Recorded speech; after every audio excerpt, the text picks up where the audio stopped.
السلام علیکم ورحمۃ اللہ وبرکاتہ۔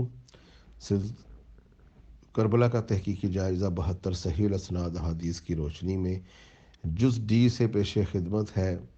حدیث نمبر 36 صحیح مسلم کی حدیث ہے۔ ام المومنین سیدہ عائشہ رضی اللہ تعالیٰ عنہ بیان کرتی ہیں کہ رسول اللہ صلی اللہ علیہ وآلہ وسلم ایک صبح گھر سے نکلے اور آپ نے منقش سیاہ اونی چادر اوڑھی ہوئی تھی۔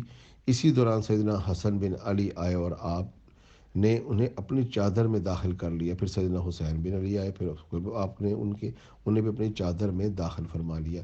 پھر سیدہ فاطمہ الزہرا سلام اللہ علیہا آئی تو آپ نے انہیں بھی چادر میں داخل فرما لیا۔ پھر سیدنا علی کرم اللہ وجہ آئے تو آپ نے انہیں بھی اپنی چادر میں داخل فرما لیا۔ پھر رسول اللہ صلی اللہ علیہ وآلہ وسلم نے یہ قرآنی آیات تلاوت فرمائی: اے اہل بیت، اللہ تعالیٰ تو یہی چاہتا ہے کہ تم سے ہر ناپاکی کو دور کر دے اور تمہیں خوب پاک اور صاف کر دے۔ انما یرید اللہ لیذھب عنکم الرجس اہل البیت ویطہرکم تطہیرا۔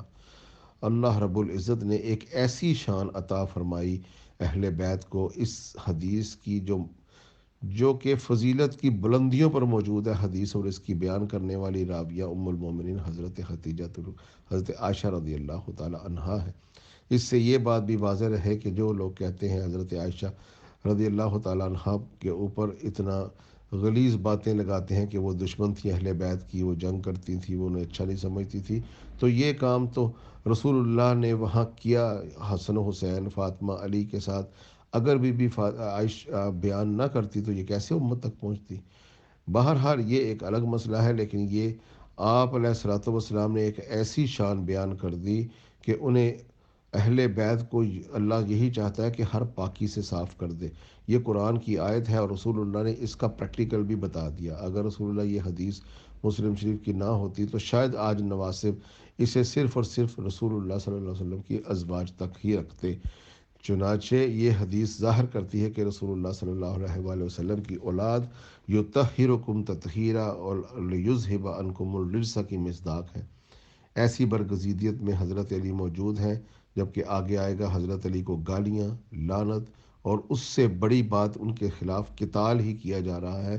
اسی لیے پچھلی حدیثوں میں ہم بتا چکے کہ اللہ کے نبی یہ تمام حدیثیں بتا گئے، امت نے روایت بھی کر دیں اور رسول اللہ حجت تمام کر گئے۔ حجت الوداع پر یذکرکم اللہ اہل البیت بھی فرما گئے کہ میں تم میں دو بھاری چیزیں چھوڑے جا رہا ہوں۔